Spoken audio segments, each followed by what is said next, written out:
देश में लोकसभा चुनाव की तारीखों के ऐलान के साथ ही सियासी पारा हाई हो चला है। वहीं राजनेताओं के अमर्यादित बोल पर बहस छिड़ी हुई है। एक तरफ जहां कंगना रनौत पर कांग्रेस नेत्री का ट्वीट बवाल मचा रहा है, तो वहीं दूसरी तरफ भाजपा नेता घोष का ममता बनर्जी पर तंज कसना चर्चा का विषय बना हुआ है। आइए जानते हैं इन मुद्दों पर लाइव खबर 24/7 संग बातचीत पर भाजपा नेता संजय श्रीवास्तव व कांग्रेस नेता सुशील आनंद शुक्ला का क्या कहना है।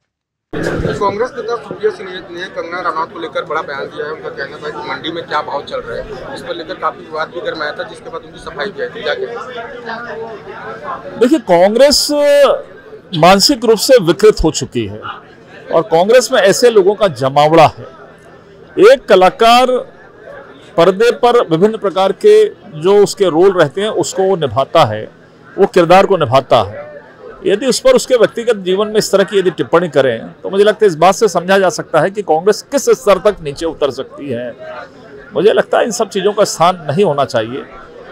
राजनीति के क्षेत्र में हम अपने व्यक्तिगत जीवन की एक अलग विषय होता है, यदि कोई फिल्म में है, कहीं कोई किरदार निभाना रहता है, वो एक अलग विषय है।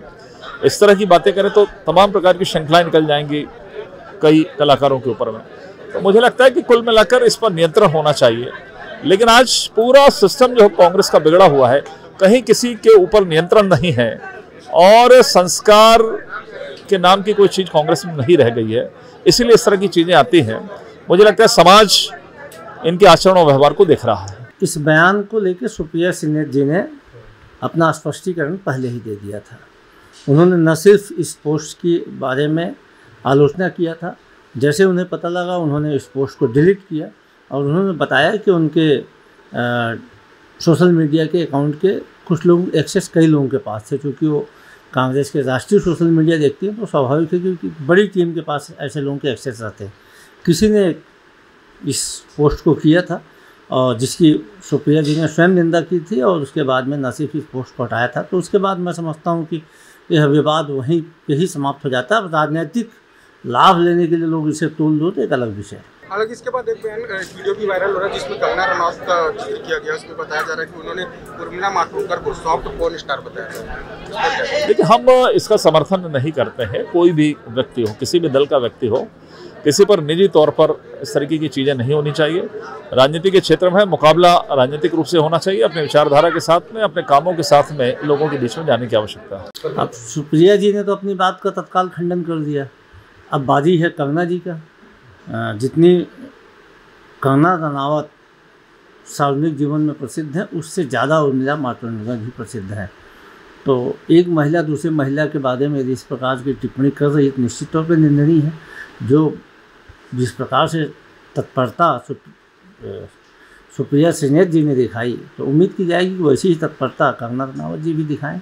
बीजेपी नेता दिलीप घोष का भी बयान सामने आया। तो ममता बनर्जी को लेकर कहते हैं कि वो गोवा की बेटी बताती हैं खुद को, कभी त्रिपुरा की बेटी। तो ये बताएं कि उनके असली पिता कौन है। मैंने कहा कि इस तरह के विषयों को, इस तरह के राजनीतिक पॉलिटिकल प्लेटफॉर्म में इस तरह की बातें बिल्कुल करने की आवश्यकता नहीं है। तो निजी तौर पर निजी हमले नहीं होने चाहिए। ये भारतीय जनता पार्टी की निम्न स्तरीय मानसिकता है। महिलाओं के बारे में तो भाजपा का ख्याल बेहद ही निंदनीय शुरू से रहा है। यहाँ तक कि आपको याद होगा कि किस प्रकार से महिला पहलवानों के मामले में भारतीय जनता पार्टी आखिरी दिन तक अपने सांसद के साथ खड़ी है। महिला पहलवान रोते रही। बेटी बचाओ का नारा देने वाली भारतीय जनता पार्टी महिलाओं के बारे में हमेशा दुर्भावना रखती है।